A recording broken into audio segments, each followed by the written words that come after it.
But first up, let's talk about one more stock, that is Marico. The company has reported a stronger than expected result in second quarter with volumes beating the estimates across all categories. Saugata Gupta, MD and CEO of Marico, joins us now to discuss company's second quarter performance. Mr. Gupta, good afternoon. Thanks a lot for joining us on CNBC TV 18. Well, it was a good performance. So what did you do to ensure double-digit volume growth in this environment? What led to this performance? We have had a steady growth in July, August, September. In fact, as you may know, we started growing from May, June itself, and we have had steady growths. It's not that the growth rates have peaked in September. We have had good growths in both July, August, and September. And October trend continues as per the trend which we observed in Q2 to a large extent. Now, coming to, I think we made 2-3 calls, which is ensuring that we were aware that first thing is that consumer wants value, and therefore we ensured that even if there was some transient input cost increases, we continued to provide value to the consumer so that even if there is a downtrading, the downtrading happens within our SKUs or our portfolio. The second thing is we continue to focus on direct distribution both in urban and rural.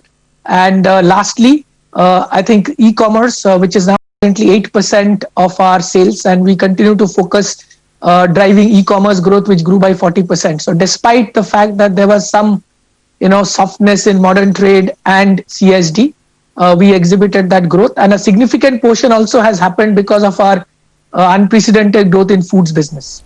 But Mr. Gupta, can you tell us if this level of growth is sustainable from here on?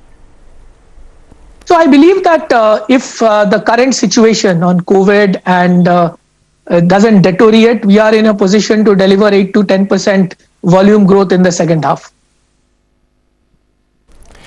Okay, so tell us more about the geography of demand. What proportion of your revenue comes from the tier 2 and rural areas, and how has that revenue grown versus the metro cities?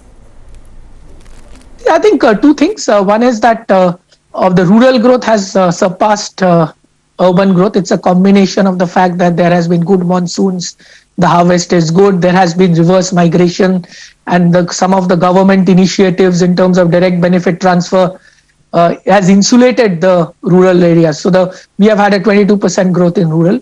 Compared to that in urban, obviously urban has a significant portion of modern trade where we were down around minus 12-13%.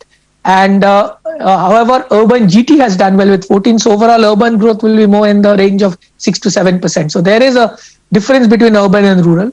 Having said that, we expect with the gradual unlocking and the recovery of the economy, urban growth to come back. Also, you must realize that a significant portion of the urban consumption is also led by discretionary, which continues to be, although sequential quarter it has improved, it is still not come into last year's pre-COVID levels. So our first endeavor will be to get the discretionary part of the portfolio, although it is just 5 to 7% to last year's part of the response. But having said that, we expect even in the next 6 months, rural to grow higher than urban. All right. Mr. Gupta, can you tell us what's your outlook on margins given the input cost pressure and some costs that are coming back? So if you look at it, I think I think our endeavor will be to deliver a 20% operating margin for the full year.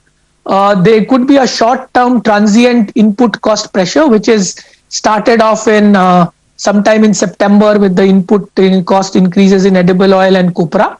We believe that is transient. We are already seeing some signs of that softening, and therefore our endeavor is to maximize volume growth and market share. And given the 150 crores plus of structural cost saving initiatives which we are starting to accrue now, there would not be significant pressure in margins, and we will continue to invest behind A&P. So I think the focus is on growth and market share while maintaining our margins at 20% overall full year. All right, Mr. Gupta, thanks a lot for joining us and giving us all those details. Good numbers reported by Marico. And just one word on BPCL. Well, the calculated GRMs, they stand at $4 per barrel versus estimates of around $2 per barrel. So looking slightly better than what the street was working with. But let's talk about the European